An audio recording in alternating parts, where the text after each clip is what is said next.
नमस्कार। श्रम समाचार में आपका स्वागत है। आज का विचार बिंदु है, गर्मी छुट्टी में शिक्षकों को अवकाश नहीं।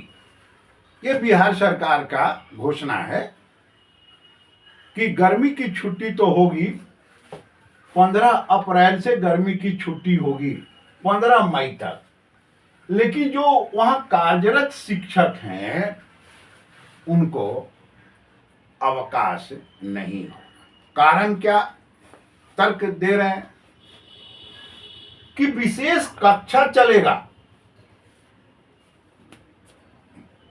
विशेष कक्षा चलेगा और प्रतिदिन की जानकारी विभाग को, शिक्षा विभाग को 10 से 4 बजे यानी जो स्कूल का समय है उसी के तहत उनको अवगत कराना पड़ेगा। यानी गर्मी छुट्टी में बच्चे तो स्कूल नहीं आएंगे, लेकिन विशेष कक्षा यानी जो कमजोर बच्चे हैं उनको पढ़ाने के लिए ये चल रहा है।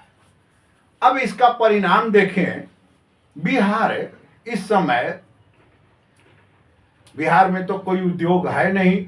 लालू और नीतीश जी के राज्य में मात्र एक संख्या बल का उद्योग, आप इसे मान सकते हैं लेबर की भाषा में, वो उद्योग है शिक्षा।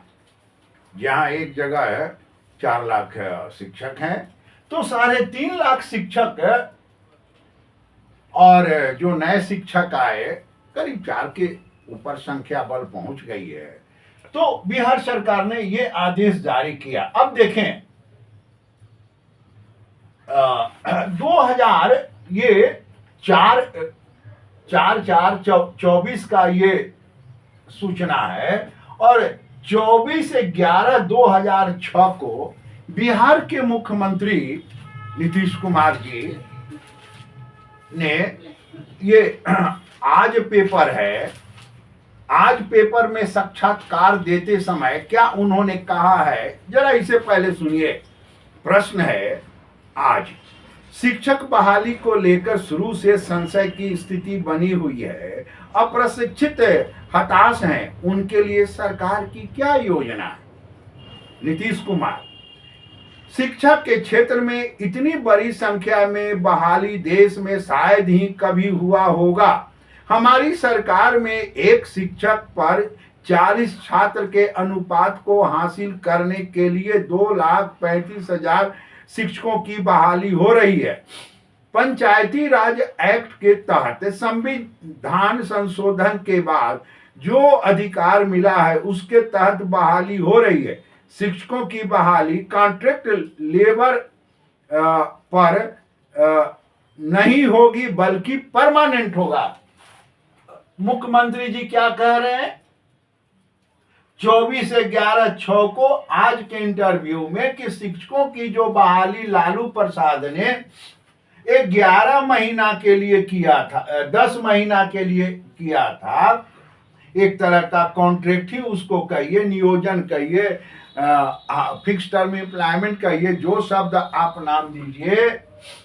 तो नीतीश कुमार क्या कह रहे हैं कि कॉन्ट्रैक्ट नहीं होंगे, परमानेंट। कॉन्ट्रैक्ट को हिंदी में ठेका कहते हैं, यानी ठेका पर शिक्षक नहीं होंगे। उस समय शिक्षकों का मानधन 1,500 रुपया था। नीतीश कुमार जब आए तो ये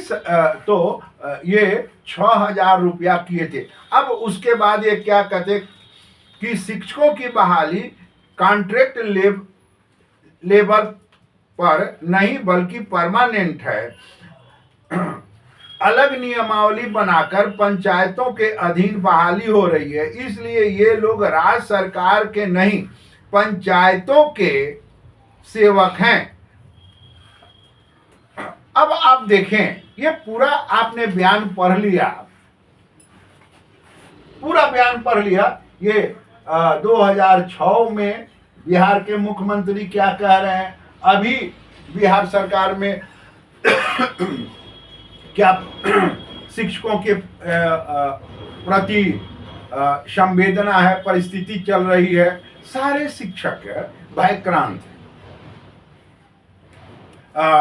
भयक्रांत हैं। उनको ये भय है कि शिक्षकों में भी 3 क्लास अब हो गया है। एक विशिष्ट शिक्षक जो सब क्षमता परीक्षा दे के आए वो विशिष्ट कहलाएंगे, जो नहीं देंगे वो नियोजित कहलाएंगे, और एक बीपीएससी से शिक्षक आ गए तो 3 प्रकार के अब 1 से 12 तक में शिक्षक हो गए।